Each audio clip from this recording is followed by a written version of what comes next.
Hello guys, നമ്മൾ കുറച്ച് jam ഉണ്ടാക്കാനായിട്ട് പോവുകയാണ്. അതിനാവശ്യമായിട്ടുള്ള കുറച്ച് ക്യാരറ്റ് ഞാനതുകൊണ്ട് അരിഞ്ഞ് പുറത്തേക്ക് വെച്ചിട്ടുണ്ട്.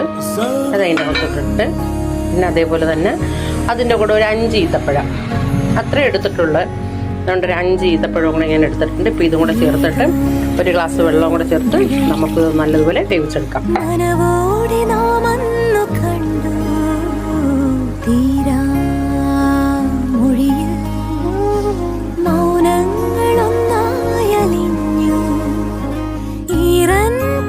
ഞാൻ ഇതിനകത്ത് കുറച്ച് കശുവണ്ടിയും ബദാമും കൂടെ കട്ട് ചെയ്ത് വെച്ചിട്ടുണ്ടായിരുന്നു.